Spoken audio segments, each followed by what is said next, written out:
Hello everyone, Alistair Gold here. That's better, isn't it? Much better. What a difference a couple of weeks make. Honestly, everything feels a little bit more positive. That was a cracking victory. It really was. It was, as important wins go, that was right up there. Hopefully that's a template now for the rest of the season, because it was one of those games that was a little bit of a privilege to be there, I think, really. Especially with the whole Harry Kane making history moment. That's really is when I feel very privileged to be reporting on Tottenham, which is not something that we can always say. I should stress, straight off the bat, there is no Indy today. So there's no Indy at all. He is, my daughter's got him at the moment. She's keeping him company. Because my wife's about to come in, and it would have been so unbearable, the video, for you in terms of the audio, and slightly embarrassing for me, because as a cockapoo, he's very excitable. And if anyone comes in the door, even if we've been out for 5 minutes, if we come back, it's like we've been away for a lifetime, and he goes absolutely nutty. So yes, lots of very nice comments about him and his little cameo in the last video. Lots of people saying him and I look similar, which I think that's quite worrying. I even had some lady say to me as I walked down the train platform at Northumberland Park yesterday after the game, "We want to see more of the dog." So okay. So I've immediately disappointed everyone as he's being kept company by my daughter. Instantly, loads of people click off the video. No dog, no view. But yes, so sorry about that. But we're going to talk football. He will be back in future videos, I'm sure. He was only really in the last one because there was no one else around to look after him, and I felt bad for him. But hey, ends up that he's the star of the show. Let's talk about football, though, rather than cockapoos. The Tottenham Hotspur Stadium and Manchester City. What's that all about? Who do? Tottenham do. Man City don't. It's really weird. They're obviously a team that score so many goals. They are one of the most attacking, free-flowing teams in the world, let alone Europe. Yet when they step foot over that line onto the turf at the Tottenham Hotspur Stadium, it like sends shivers down their spine. It's really weird. Since the stadium opened, 2019... Man City have not scored a single goal at the stadium. I think it's 5 matches now. Bizarre. It's really weird. It's brilliant for Tottenham, but it's really, really weird. Even Erling Haaland, he scored goals galore against most teams this season. Steps inside the Tottenham Hotspur Stadium, can't even get a shot away. And I saw some stats say that he didn't even have a single touch in the Spurs box on the day. Honestly, absolutely mad what happens. This was one of Spurs' best performances for me this season, if not the best. Look, some people will point at the possession, and it will show that Spurs had 36% to City's 64%, but I feel that doesn't tell the tale of this match. Having sat there and been right in amongst it in a great atmosphere, Spurs had 12 shots on goal. This was not a backs to the wall, let's hope we stay in this, lads, kind of performance. They had 12 shots on goal, and yes, the stats will show that City had 15. However, other than Mahrez's Mahrez's shot that hit the crossbar, I don't really think Hugo Lloris was tested at all. Most of those shots were blocked by defenders in front of goal. I can remember Lloris making 2 very comfortable low kind of catches early in the game. Other than that, it's this is one of those games where if you look at the stats, especially the possession, you'd probably get a wrong view on the game, because I thought Spurs fully deserved the game. Even Pep Guardiola afterwards, he felt that his team had played well, but I don't feel like the way he was speaking, he had any real complaints with Spurs winning the game. It wasn't like he said they, might have been different with Jurgen Klopp. But no, Pep Guardiola, I thought he was very, very much kind of saw it as it is. And Ederson, for me, was the one that had to make a fair few saves. I remember he pushed one shot away. Was it from Sonny? I remember him 1v1 against Kane having to save. I feel like there was another one as well. But yeah, no, Spurs were really, really, really good. Yeah, it was exactly what everyone needed. There's been a lot of negativity around. Some of it absolutely understandable. Some of it a little bit over the top. Some of it a bit aggressive, which I feel is starting to wear on other people. It's what I always say. Whenever there's anything, you always get further, I feel, with making real reasoned arguments about stuff that other people can understand and take on board. And I feel that there's been some of that, certainly around Spurs in recent weeks. But I feel like some of it has also just been quite nasty and aggressive. And I wonder whether that's actually turned some people against that. I'm seeing social media is a weird place at the moment. I'm seeing some people just being very angry about stuff. And look, I do fully understand, especially when it comes to, let's say, Daniel Levy and ENIC and the owners stuff. I do see there's valid points that there's been mistakes made. I bring them up in these videos all the time. However, I think there's a real danger in that some of the negativity has spilled over to this aggressive thing against other Spurs fans. And I just feel like that's the easiest way to make people turn against an idea, is to kind of be aggressive about it. No one really follows aggression. And I should stress that I'm not linking that in either way. I'm not linking that in with people having issues with Daniel Levy, the ownership. I'm not linking that in. It's kind of a bit of everything. I've seen some people shooting down people that have those views in an aggressive way. And I've also seen people that have those views being very aggressive to people who don't agree with them. As I said at the start of that, just sometimes just lay out your thoughts, lay out your theories, make sure everything's fact checked as well, and that's the start for the discussion to happen. Whereas I just get this kind of sense in recent weeks, it's almost been like, oh, everything's so negative. It's like, with everything going on in the world right now, with rising costs of everything, I think people just want the football to be their release, their escape from all the rubbish that's going on in the world. And yeah, I 100% agree that I don't think Spurs have contributed to the positive vibes themselves. But if they can get some momentum now, I think that's going to do everyone a bit of good. I really think it was. I think we all need it. Honestly, it was such a relief today. I had to write loads of articles, did a podcast with Guesty, Golden Guest Talk Tottenham, if you haven't listened to it. And now obviously sitting down to this video. It's nice that the bulk of this video, 99% of it, is going to be positive. It's really nice to be able to say happy things. Because, I've had a fair few rants. I've had rants about players. I've had rants about some of the things Conte's done. I've had rants about Daniel Levy. I've had rants about the owners. And it is quite tiring and wearing. And it's like, you just want things to be happy. But sorry, that's kind of ended up being a rant of itself. And I'm not entirely sure who that was aimed at. It was really aimed at no one in particular. It was just this feeling that I think everyone inside that stadium yesterday just wanted to enjoy it. And thankfully, the football matched up with that enjoyment. And it was a cracking day. Honestly, the crowd were brilliant. It was 61,000. I've got the number down there somewhere. It was about 61,500. And it was a great game of football. It was really enjoyable to watch. I wouldn't say it was like a nervy, horrible affair either. I felt Spurs were actually as much of in control as City as you can be. It was a really good game. Lots of little individual battles that were fantastic. We'll talk about some of those.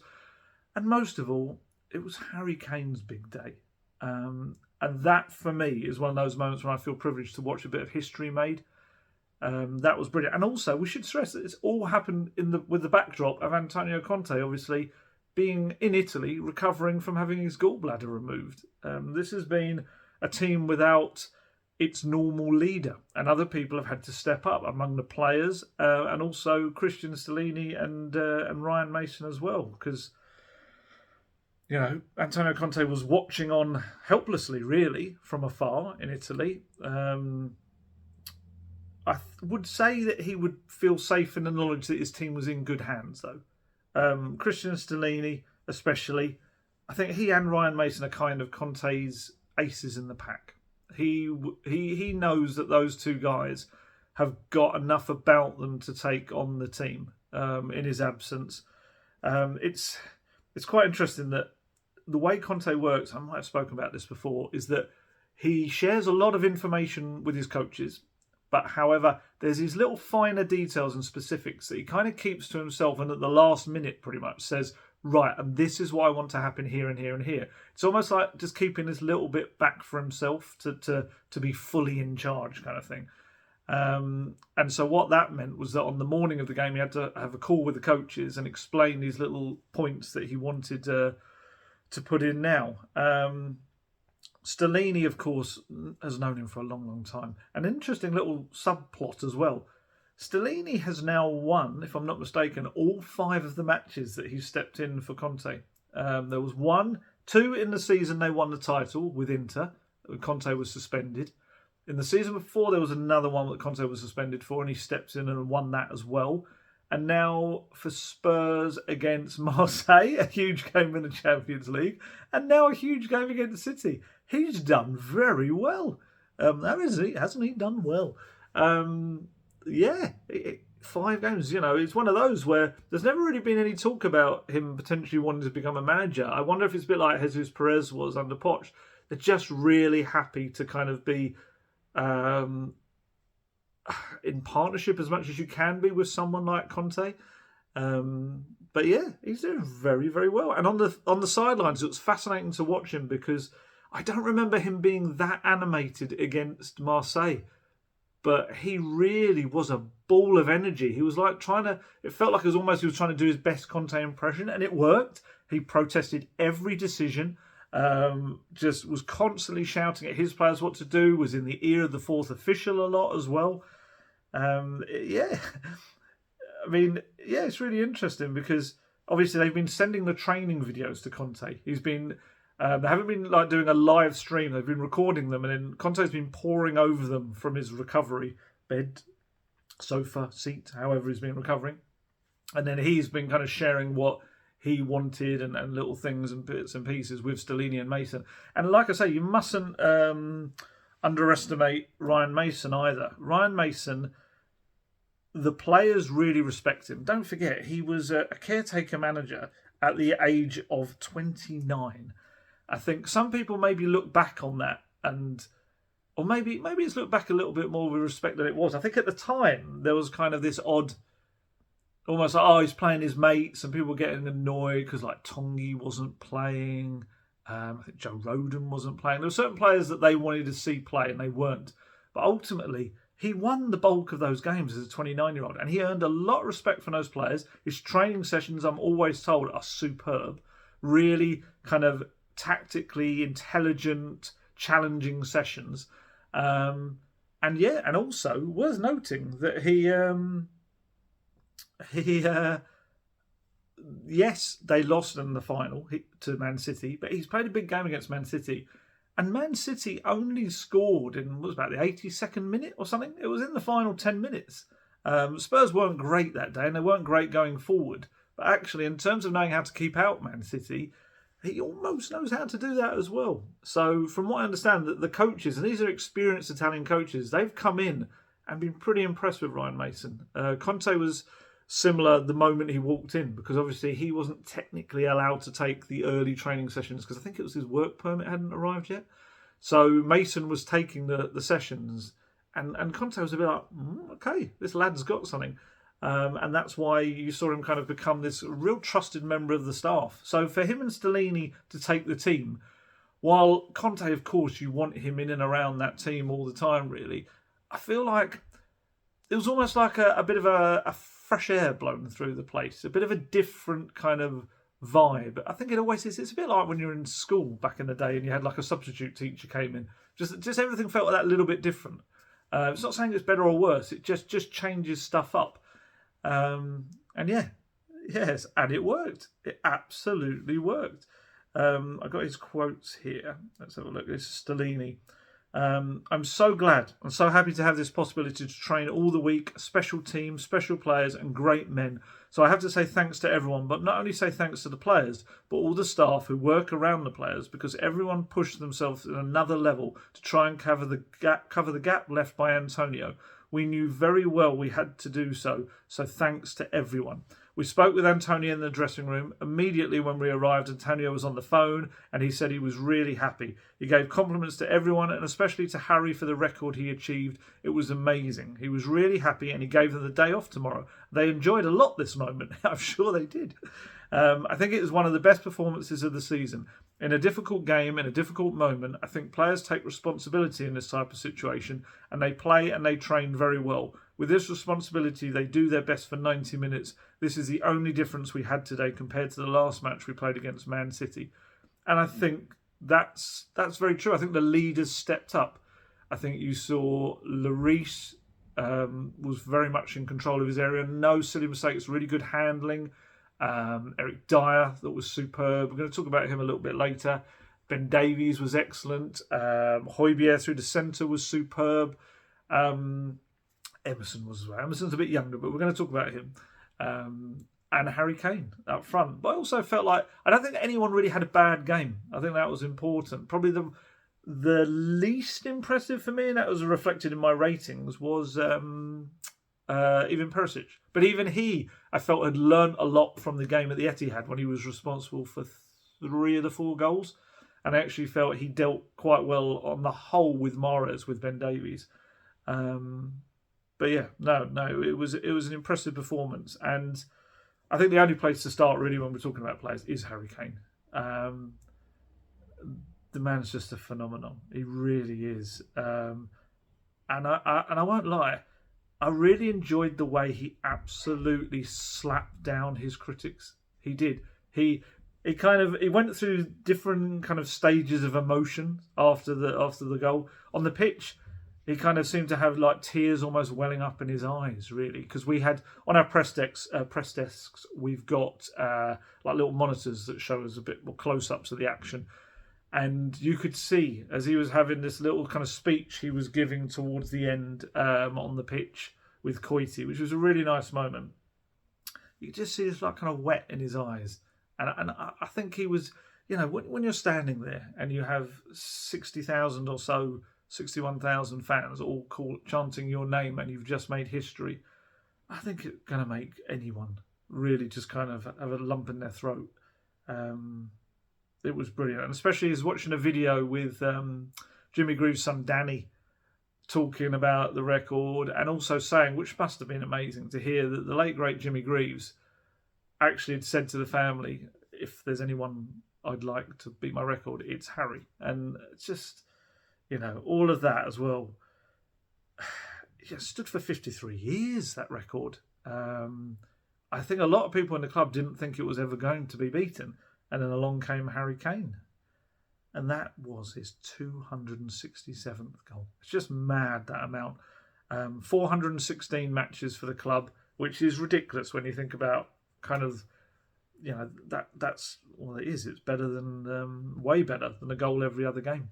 It's just, he's an incredible player. And I think what I also really liked was about halfway through that interview, there's a little pause as the video was about to come on from Danny Greaves. And his teammates, they'd all been standing around him on the pitch at the final whistle. And that's quite rare in itself. Whenever there's pitch-side interviews, or this admittedly was in the middle of the pitch, the other players just head off down the tunnel and go into the dressing room. But they knew that this was a special moment. And they were all standing there just watching him like a little mini audience within the huge audience that was actually around them all. And the moment that it stopped and they were about to show the video, Hugo Lloris led them in just mobbing him. Hugo Lloris, the most understated, composed man probably you'll ever find in football, leapt at Harry Kane, and Hojbjerg was just behind. So it was really interesting. The two kind of big leaders and Dyer just behind them, jumping on the other leader. They have a lead. I think they call it the leadership group at Spurs, and they're all part of that. And I just thought that was really kind of, yeah, it's just a lovely moment to see, and how much it meant to Kane as well. And what was also nice was I think he kind of took their affection, but then quickly realised, I need to be really respectful and watch this video. And I'm really glad he did, because I think that also helped the emotion that he could see just then how huge this moment was and what he'd done for the football club. Because, you know, as I said at the start, I enjoyed the fact that he kind of then, after all of that, clearly worked through his social media stuff. I'm sure he has people that work on it as well. But he would have had to approve this. And actually, no, he did it. He performed it. So he did something on Twitter that was talking about the one season wonder chant, which the Spurs fans were singing after he scored the goal. By the way, if you weren't there, you might not have seen, I don't know if they probably showed it on TV, but on the screens, the big jumbotrons, whatever they're called nowadays, it had Harry Kane, Tottenham's all-time goal scorer, and with a little image of him worked into his name. It was just really cool. It was a really good. I put I think a photo of it up on my Instagram if you haven't seen it. And so yeah, the fan side all singing just a one season wonder, the best ironic chant ever. If you're not aware, that's what fans used to sing about Harry Kane. What we now almost 10 years ago, maybe just under, when he was properly playing regularly. Yeah, I think we know he's not a one season wonder. Yeah, and so he did this little video, and he did on TikTok. It got shared on Twitter, so I saw it. With the caption "One Season Wonder," and it was him doing this, playing a tiny little violin, like for his critics, as if to say, sorry I wasn't a one season wonder. Because not only was that his 267th goal for Spurs, it was also his 200th in the Premier League. It's worth pointing out as well, his first goal for Spurs was as an 18-year-old against Shamrock Rovers. He's about to turn 30 this summer. It's mad. So the 200 goal in the Premier League, that means he did that in only 304 appearances, which is faster than anyone else in the competition's history. Joins the 200 club with both Wayne Rooney and Alan Shearer. Wayne Rooney's got 208. Alan Shearer, of course, has 260. And you just wouldn't bet against him on kind of catching them up. I think you'd expect Rooney probably this season, he'd beat him. And Shearer, hopefully, within another couple of seasons, and hopefully in a Tottenham shirt. I just want to put this into context as well. Harry Kane has scored more Premier League goals than Barnsley, Swindon, Huddersfield and Cardiff combined. Which is a weird stat that just caught my eye because it's mad. He's scored more than clubs put together. Just crazy. Yeah. And what was interesting was Conte rang to speak to people in the dressing room. Apparently, I think I saw Stellini had said he'd actually left a few messages that people didn't even see. So I don't know whether during the game he was trying to get tactical instructions, but Stellini had been quite clear with us, to be fair, in the press conference, that there would be no contact after. I think they were allowed to have contact, but I think it was just decided that maybe it was better for Conte maybe not to get himself worked up and feel that he had to give instructions, and just for the coaching staff, I guess, to be able to operate independently. So yeah, he rang and he spoke to like the team in the dressing room, and it was a really nice moment where he was passed over to Kane, and you can kind of make out bits and pieces of what he's saying. And one of the things he says right at the start is, "You make me so proud," kind of, "You make me proud." And you can see he's got a close bond with Conte, as all the managers, with Kane, as all the managers seem to do with Kane as well. Kane, by the way, has got 17 goals in 22 matches this season in the Premier League. It's just mad. I love the fact that they're close enough, the familiarity of the two, that Kane jokingly, or maybe half jokingly, asked Conte on the phone, "So we'll see you Wednesday?" to say, well, you could hear Sonny chanting in the background, 2 days off, 2 days off. I think he only gave them the one, by the sounds of it. But I just love the fact that they were trying to squeeze a little bit extra out of him. Because, yeah, we don't know when he'll return from Italy now for you'd think he'll be back for the Leicester game.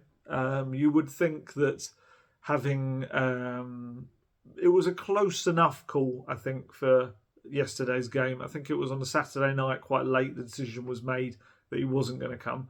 So you'd think that would put in place for him to be back for the Leicester game. Don't know whether we'll get him for the press conference on Thursday. If I'm Conte and probably the media lot at Spurs, you're probably thinking, well, we can get away without putting him in front of that bunch a little while longer, which may be the case. But yeah, we'll see on that. But no, Kane was superb on the day. It wasn't just a goal, it was his all-round play. And I think this was a game that was always going to be billed as a Haaland versus Kane. And do you know what? On the day, there wasn't really any contest. And that's not to say Haaland isn't a fantastic player. because he really is. He's only 22 and obviously he's 25 Premier League goals already this season. He's going to be and is a phenomenal talent.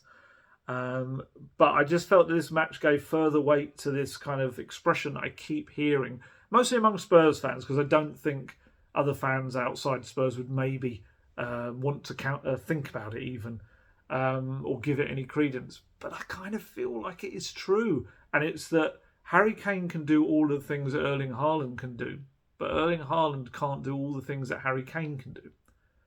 And again, that's not meant to be disrespectful to Erling Haaland, who is one of the best strikers out there in the world. And at 22, he can add all of those other things that Harry Kane can do, because Harry Kane has added a lot of extra strings to his bow in the last 3 to 4 years. So there's absolutely no way I'm saying that he's not that or never will be that. But I just feel like, especially on a day when you could see that Haaland didn't have a shot at goal, I think he only touched the ball something like 27 times and not in the Spurs box. I think you saw that his game at the moment, as it is right now as a 22-year-old, he can get isolated and he can not be involved in the game. Whereas with Kane, yes, there are games when sometimes he can be isolated, but because there's a lot more to his game, he can get himself involved and make things happen. Everything really goes through Kane, doesn't it? His ability to hold up the ball, he's a playmaker. He sweeps the ball out to either flank. He just plays these lovely curling balls, whether it's outside his foot down the left, whether it's down the right into Kulusevski's path. I thought Kulusevski and Son both were a real threat. You know, I think I said this before, that sometimes you need a moment that just to spark a performance and get the crowd up. I always remember the Man City game last season under Nuno. It was Japhet Tanganga went in for a crunching tackle. I think it was on Grealish, funnily enough. And that set the tone and it got everyone pumped up. I think for me, it was a Sonny run right at the start of the game. He went on this run from almost like the edge of his own box to almost the City box. And it got lost at the end, but it was just something about the run itself that started to whip everyone up, and it got Son's confidence up. And I felt that he and Kulusevski, although directly they didn't contribute to like the goals or anything, I just felt they were such a threat that it always had City's backline a bit nervous about committing too many men forward. But Kane, in someone like Kane, they know he can always put them through.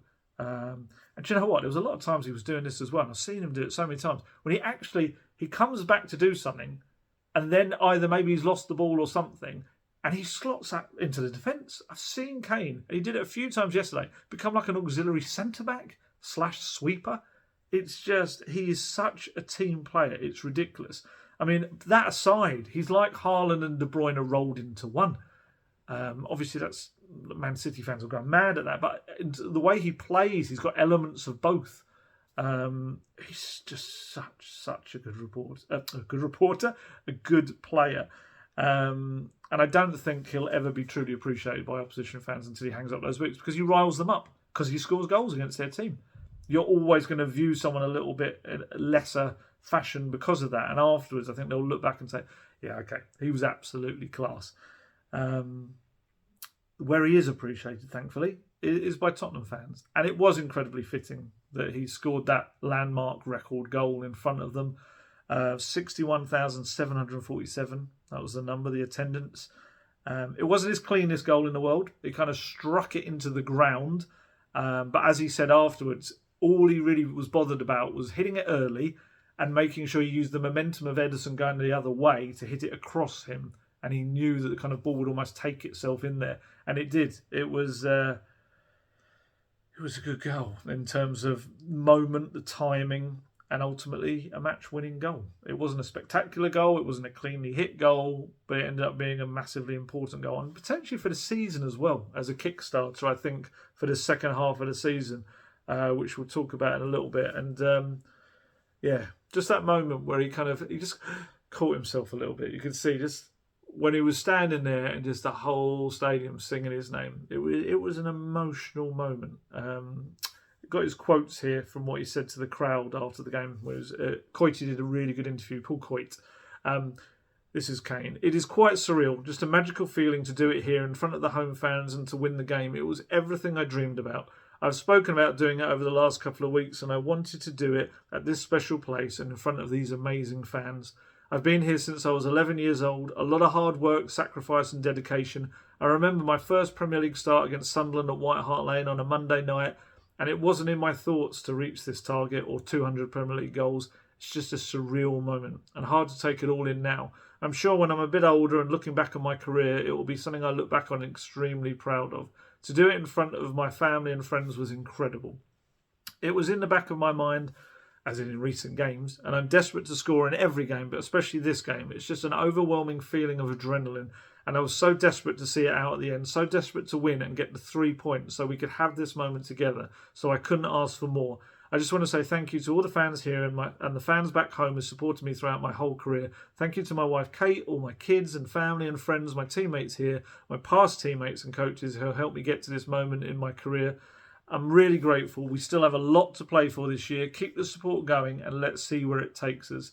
And it was quite funny. Guardiola was reminded in the presser afterwards about his the Harry Kane team comment. And he's kind of joking that I can't go there again. He said, I'm not going to say the Harry Kane team, otherwise Pochettino will be grumpy and upset with me, and I don't want that. On behalf of Man City, I can say congratulations for this incredible milestone. He's an exceptional player. And like I say, the Spurs teammates were all kind of waiting there around him, and Ben Davies spoke about him afterwards. He said, he's made history. It's an incredible achievement and we wouldn't miss it. 267 goals. He's not done bad, has he? He keeps surprising us. I feel like I've probably done this interview so many times. It's incredible and it couldn't happen to a better person. He works his socks off every day and it's no coincidence that he's achieved what he has. Stellini, in his presser, said afterwards, Harry Kane is football.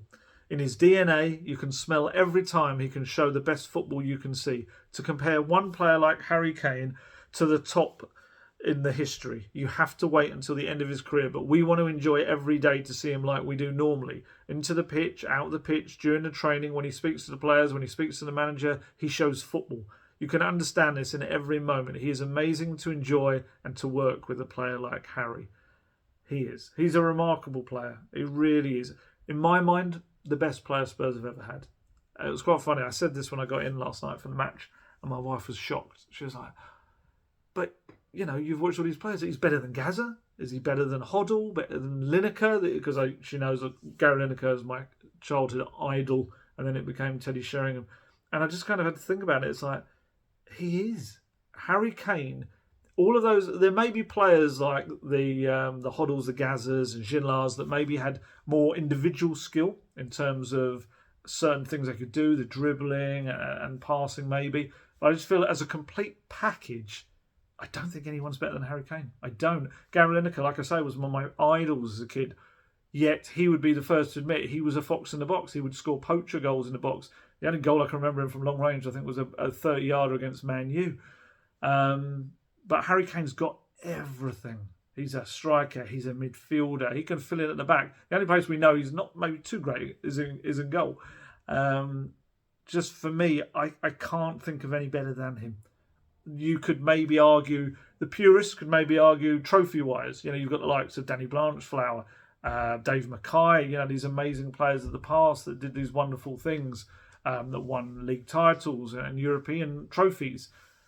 But for me, I just think as the complete package, I can't think of a player that is better for me as a Tottenham player. Obviously, I've got to judge it on what I've seen as well. So there may be far older people than me that can tell me these amazing things about people. But just for me, Kane's got so much of everything about him. And feel free, please, in the comments, tell me if I'm wrong. Tell me if there's a player that you've seen that was better overall.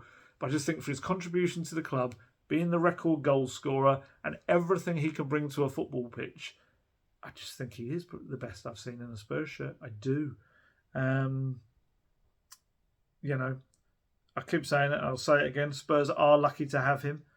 And for me, it's now about get him to stay. Honestly, throw everything at him. Convince him that this is the club that he can now do that last bit he needs for his career, is to win silverware. Because that's the fear now. Now he's the record goal scorer. Don't let him think that that's it, that he's ticked every box he can at Tottenham. let him know there are other boxes he can tick. He can win silverware. Because honestly, I know one man is bigger than the club. No one man is bigger than the club. But Harry Kane is the closest you'll find to being such an integral part of a club, and how difficult he will be to replace. Honestly, he would be near impossible. You'd have to sign a load of players to do what he does.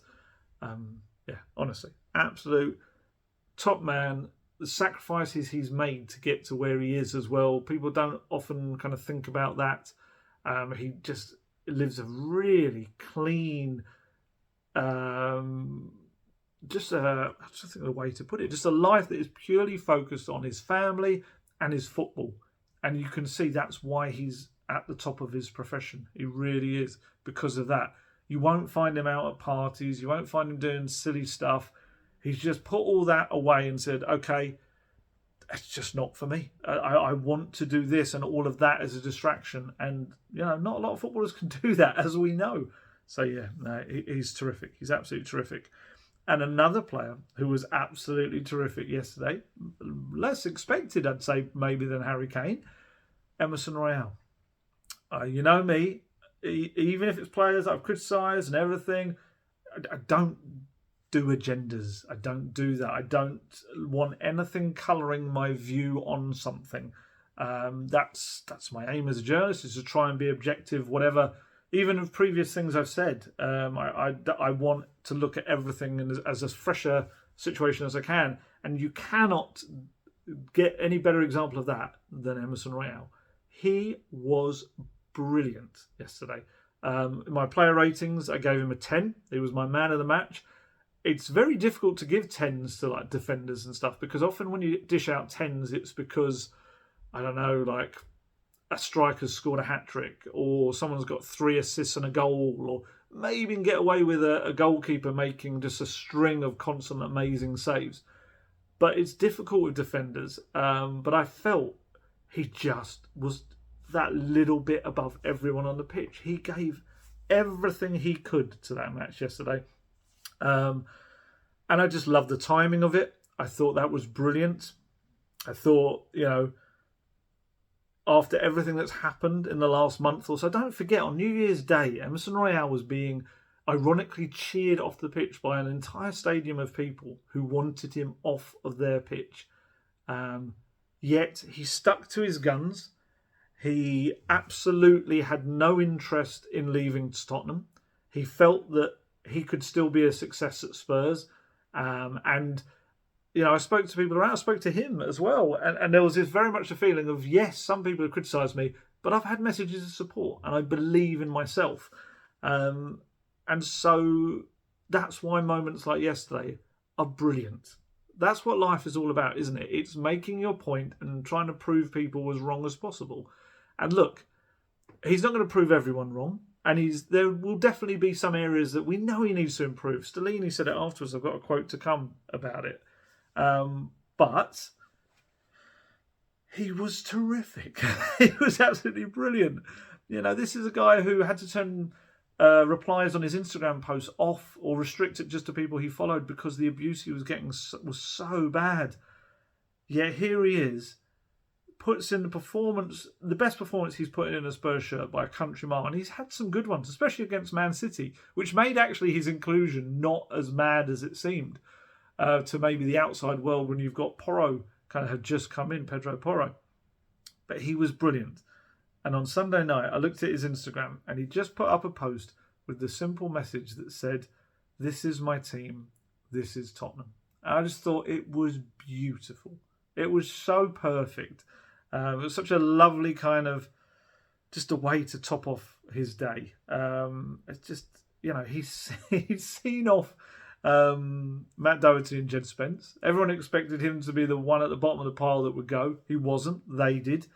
He actually turned off the restrictions on replies.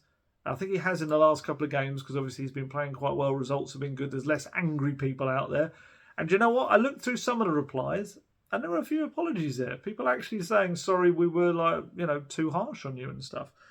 I said there, Pedro Porro, I think this was the big thing as well, was how would he react to having this £40 million right wing back come in, who clearly is going to be the right wing back for the future? That's the idea.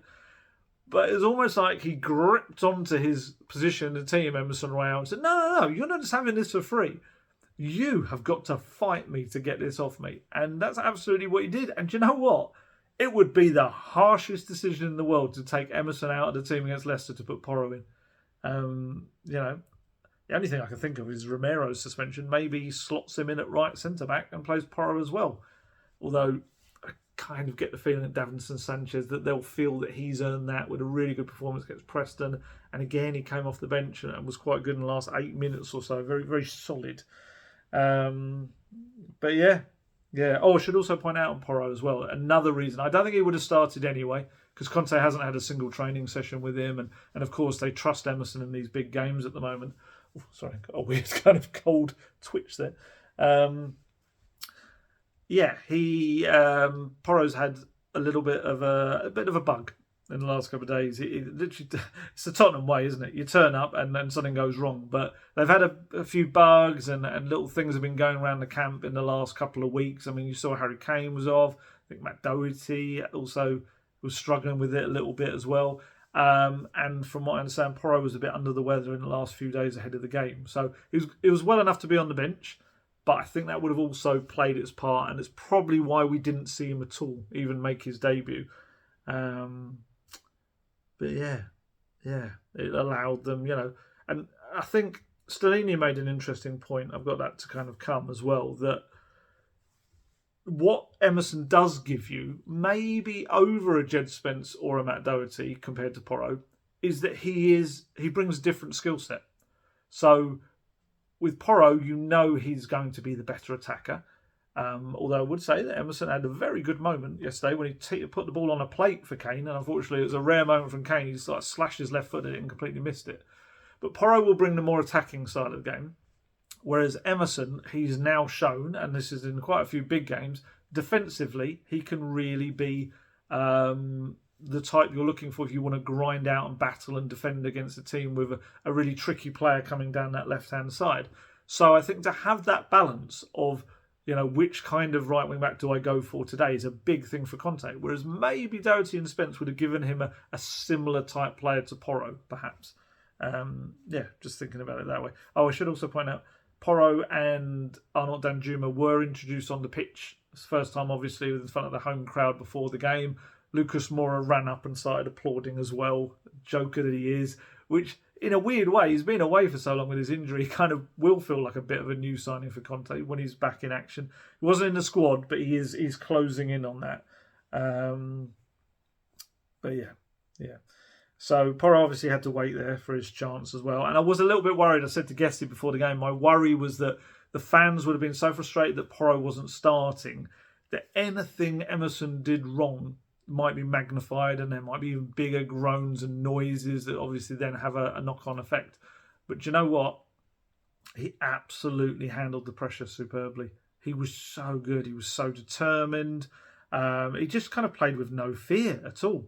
And I loved his battle. It's like a running battle with Jack Grealish all night. It was a bit like when you see in basketball, when you get two guys kind of trash-talking each other throughout their whole duel throughout a game.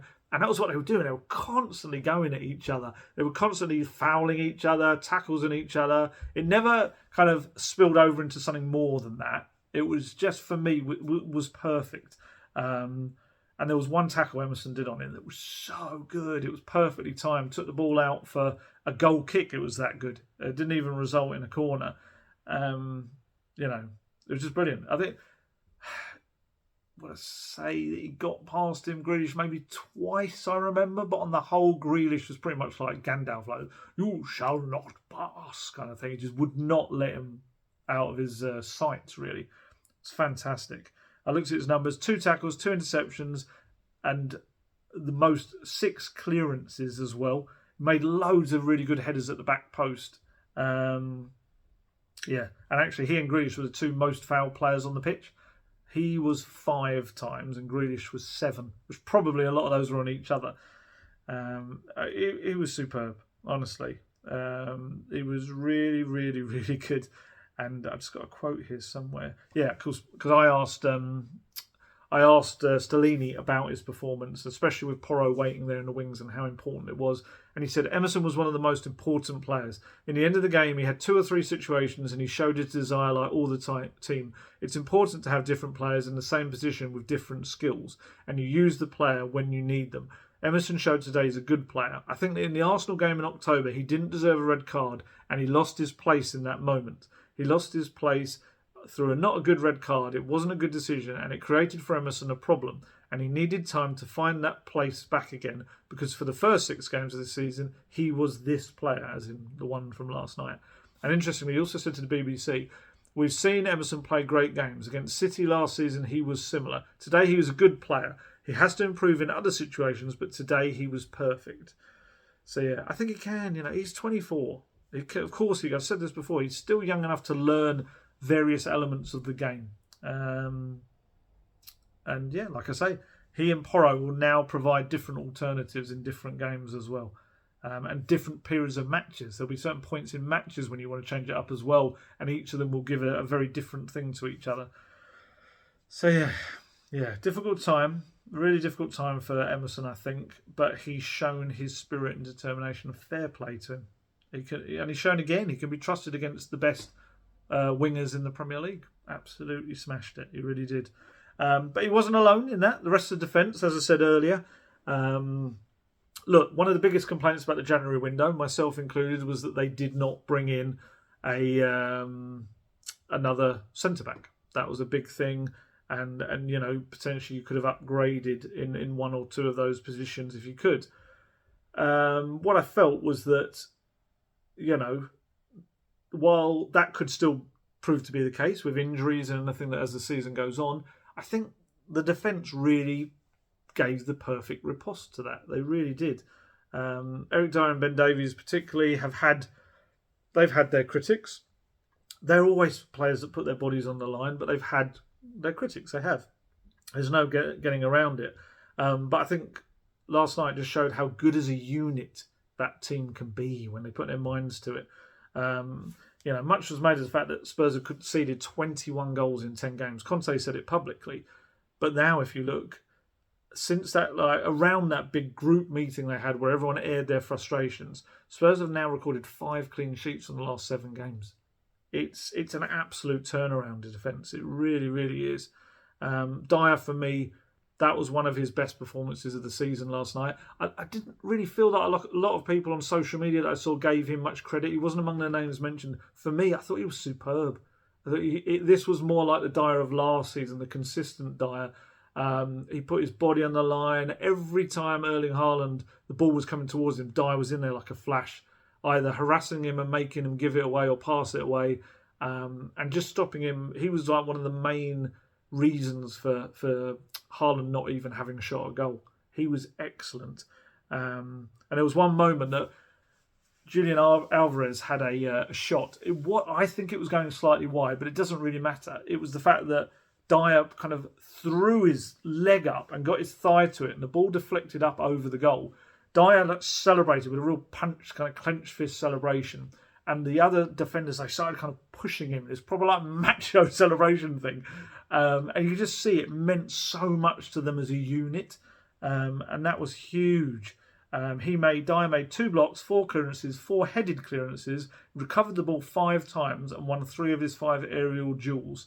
And he was also really aggressive going up the pitch as well. There were plenty of times when you'd see him kind of really flying up the pitch to adding another number to the midfield, and at times even going up. And actually, if you look just before the goal that Spurs scored, I know Hojbjerg is pressing high up the pitch, but Dyer was doing it as well. He was kind of setting the tempo high up the pitch, and that perhaps led to them kind of pushing up in that moment. He was excellent. Davies was superb again for me. It was one of his best displays, and he's keeping Longley out the side right now. He really is. And don't forget, Riyad Mahrez was absolutely like a destructive force at the Etihad Stadium. Whereas I felt, other than that crossbar moment, he was kept quite quiet, really, by Davies mainly, Perisic a little bit as well. Davies, look, I've got a real affection for Ben Davies. I think he's a guy. There's a reason that every manager that's ever worked with him finds a way to get him in their team at some point. He's massively underrated, I think, for what he does. I think he'll make maybe one mistake or a player will get him behind it. It might not always be his fault. And then suddenly the next 10, 20 games that's in the thought of the people criticising. I think he's far better than people give him credit for. It really, really is. And he spoke after the game about the defence. He said, we went through a bit of a patch when it was difficult, and we were at a stage when we were having to score goals to come back and win games, and that's not where we want to be. We're very happy as a unit to keep that clean sheet, and it gives us a good platform. I think we had a rude awakening after our last 8 games or so when we were going on a bad run and we were conceding a lot of goals. We needed to get better, and with a bit of kick up the arse, he actually said arse on Spurs play, we were back in a good rhythm, and those kind of moments, talking about celebrating that dire block, showed a togetherness we've got. It's all of the little things like Emerson with some great headers at the back post. He was excellent, and I think that's the spirit and the mindset that we need to have. We still know there are things we can improve on. We could have been more clinical today, and we could have cut down on more of their chances, but overall we're very happy. It was a good performance and we managed the game well. When we had to sit in, we were smart, and we had to put pressure on the ball and win it back. We did that, and we were on the front foot. We did it well and were deserving of the win. So there was one other centre-back, of course, Christian Romero. Oh, he gave such a performance that showcased the best and worst of Christian Romero.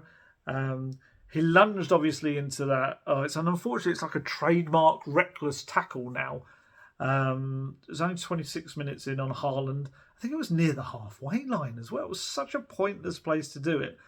It was so late. I mean, Haaland was practically on the team bus heading back to Manchester. It was so late and unnecessary. It was one of those old throwback ones where you'll get the old pros will go like, oh, yes. He let him know he was there. And it's like, okay, but in today's game with the rules as they are, you can't really do that. I always say this about Romero. It just kind of feel like he's that guy or that kid in the playground when we used to play football as kids. He'd enjoy just wrapping your ankles with his foot. Just all the time. He'd enjoy just giving you that little knock on your ankle.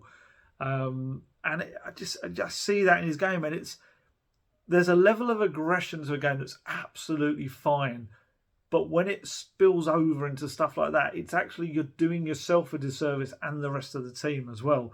And I think what made it all the more frustrating is the other element, is that Romero was superb. In the hour between his 2 cards, he was brilliant. He was timing everything perfectly. He was a real dominant figure in the back line. He was sweeping up the pitch with the ball. But then, 87th minute, it came, didn't it? And it was the first challenge that really came back to haunt him. Look, I know Grealish knew the challenge was coming. He did that classic attacker thing of maybe just letting his leg kind of leaving it stiff and hanging out there and it hits Romero's leg. There's no real complaints about it, though. Romero had shoved his leg out. He absolutely did him like a kipper. But he left his teammates then to have 8 minutes of the game without him. And with the attacking threat that City have against 10 men, that could have gone completely the other way. Romero put on his Instagram after the game, I translated it.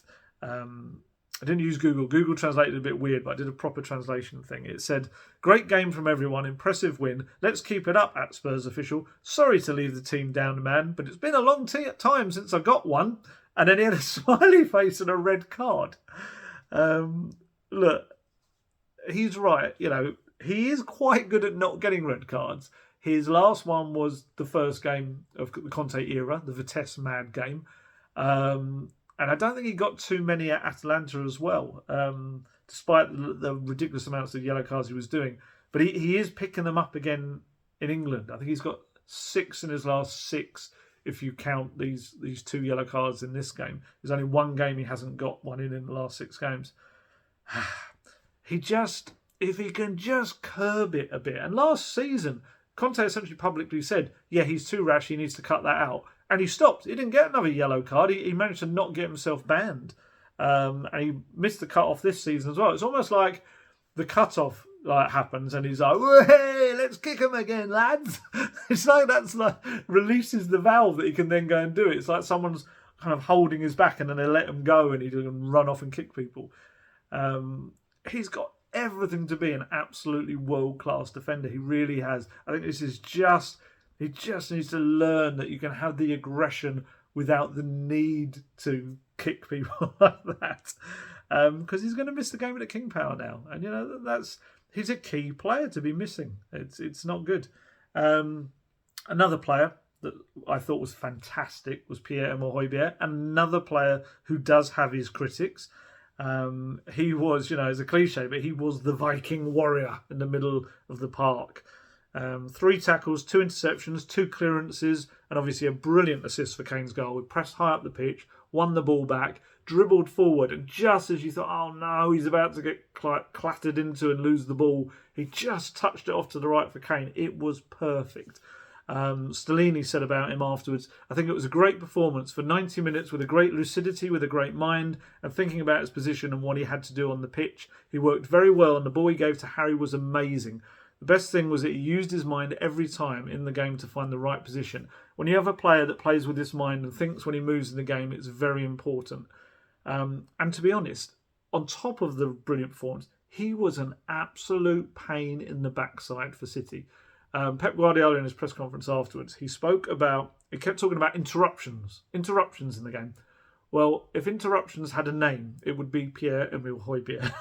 He was so irritating for City. And all the top teams have players like this that just frustrate and wind up, stop the game, causes the momentum of the attacking team to just be broken up. The absolute showpiece example was De Bruyne took a free kick late on. It hit Harry Kane and deflected, glanced against Hojbjerg. Hojbjerg went down, honestly. You see, the scene in Platoon when Willem Dafoe's, I think it's Sergeant Elias, puts his hand up, or Elias, puts his hands out like this and goes, falls to the floor.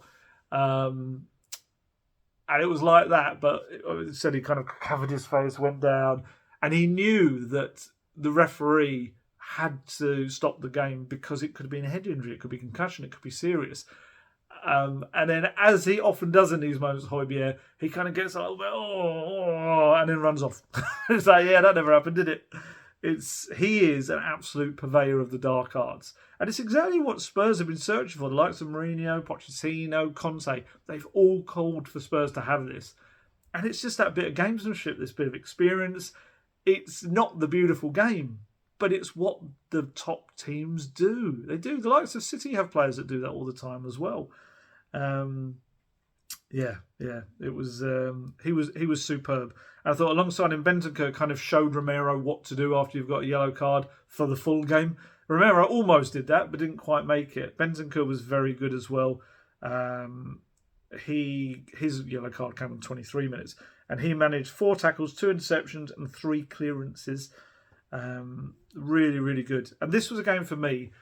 I think it's when Spurs reminded everyone, we're in this chase as well. Don't count us out of the top 4 because, and maybe, I think they can just push on even further than that, to be honest, because Newcastle and Man U were threatened to pull away. They were ahead of this game. If Spurs had lost, Brighton were closing in quickly behind as well with the game in hand. And Spurs just had to win. And I think to have managed to achieve that despite the game that they had and they faced was huge, really. It was a big, big moment for them. Now they're just 3 points behind United in third. They're 5 ahead of Brighton now, although they've got 2 games in hand. Man City, yes, even though they're 6 points ahead, they're not entirely safe. And we don't know what's going to happen with all of this, the Premier League charges and the sanctions that they include potential points deduction. I think even relegation might be one of them, I've heard as well. This match as well for Spurs was the toughest of a period to come that on paper, I've got to say on paper, looks very much like a potential momentum builder for the team. Because 7 of their next Premier League matches are coming against teams in the bottom 8. That's a real chance for them. And the other 2 fixtures of that 9 are at home against a Chelsea team that we know have got their troubles, and Brighton. Spurs obviously won at Brighton, so at home you'd hope that they'd be able to pull something off there. It really could generate a proper amount of momentum until they get to the end of April and they've got a bit of a triple whammy. It's away at Newcastle, home to Man United, and then away at Liverpool as well. And then you've got the final month of the season that's got, I think it's home Palace, away Villa, home Brentford, away Leeds.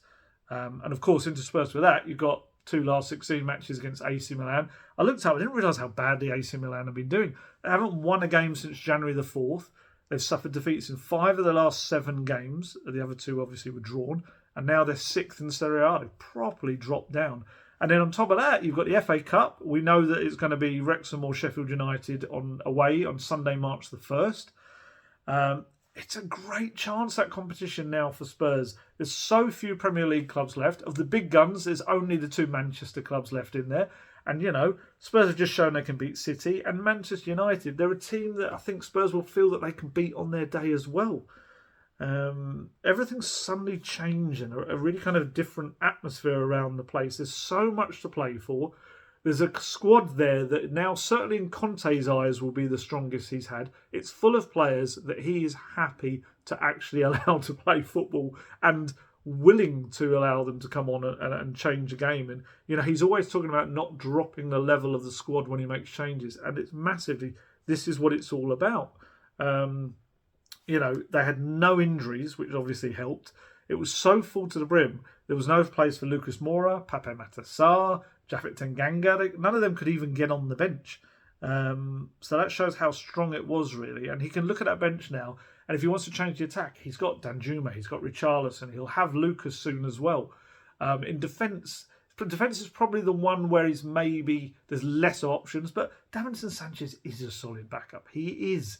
Clement Longley is a solid backup as well. In the middle, he's got Yves Bissouma, one of the best of midfielders in recent years. He's just got to get back to his level. He's got young talents in Skip and Sarr as well. And now at wing back, he's got Porro and an in-form Emerson. He's got Perisic and Sessegnon that may be out of form. They've got to kind of keep improving themselves as well. But there's just options everywhere, and that's the biggest thing. Use this game as your template. And you could just really write the script for the rest of the season, whatever they want it to be. Very quickly, I'm just going to run through the quick loan latest, because I haven't done one of those in ages. Jed Spence made his Rennes debut alongside Joe Rodon. They played Lille. Unfortunately, ended up with a 3-1 defeat, but Jed Spence made a big impression, especially in the first half. Really good going forward. Defensively, a little bit rusty, but ultimately it was a good debut. He actually came off before the 2 late goals that Lille scored. Bruno Genesio, the Rennes coach, said his first half was very good, but he lacked rhythm in the second. It's normal. Until now, he hasn't played a lot with his former club, but he made a good impression for the future. Joe Rodon got his 5th consecutive 90 minutes after a little spell where he wasn't playing. So it's good development-wise for the 2 of them. Brian Hill came on for the second half alongside Eric Lamela, funnily enough. As Sevilla lost 3-0 at Barcelona. Going to be a tough one, I think, for Sevilla. They're really struggling right now. He's back. Second home debut for Sevilla coming up this weekend. I think, they're hosting Mallorca. I'd written that down on Mallorca. Destiny Udogie got a little bit of criticism this time. He's had a really good season, but Udinese lost 1-0 at Torino. And the media were a little bit tough on him. Gazzetta dello Sport gave him a 5. Sports Witness translated their kind of the ratings, and they spoke about him being as a draft copy of the performances he can normally provide, and one that he'll want to get out of the system before he goes to Spurs. Pushed forward very little, made many mistakes, and he was absent in the action of the goal because he didn't close down the chap that put in the cross. But he'll be fine. He's a terrific player, and this seems like it was just an aberration, really. Harry Winks, I think he's playing tonight with Sampdoria, but he is back in action. He's played the last couple of games after his ankle injury. Tongi Ndombele still getting minutes from the bench, not starting at the moment for Napoli. I think he came on for 16 minutes in the win against Spezia, 3-0 win. Reports in Italy that they haven't decided yet whether they're going to take up the option to buy him yet, which reportedly is around 30 million euros, which is about £26.7 million. Second half of the season, they're going to make that decision, although the indications are they'll look for a lower deal if they do take it or do try to sign him.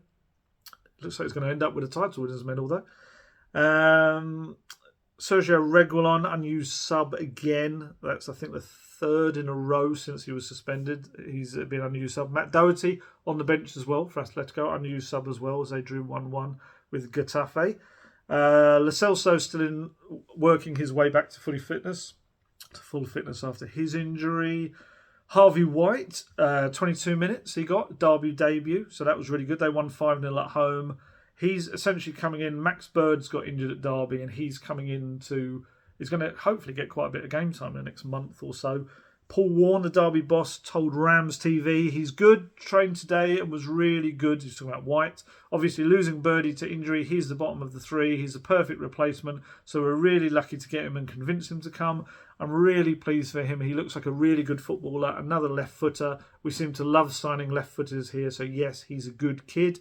Troy Parrott, he missed out a little groin problem that meant he missed out on Preston's match against Bristol City, which they lost. Ryan Lowe, the Preston boss, wasn't particularly delighted with the medical team.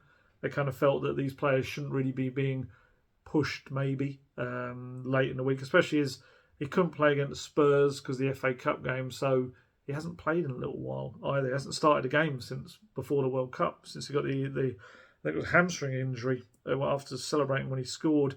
Dane Scarlett still isn't starting at the moment, which is a bit of a concern. He did start the last game, but ultimately 3 of John Mousinho's first 4 games he hasn't started. So one to keep an eye on. Obviously, Spurs chose out a week to bring him back in the window and they didn't take it. So, yeah, so that's the lone latest. So you can tell I'm rattling through it all now because I've got to head off. So that's why I'm trying to wrap it all up quickly.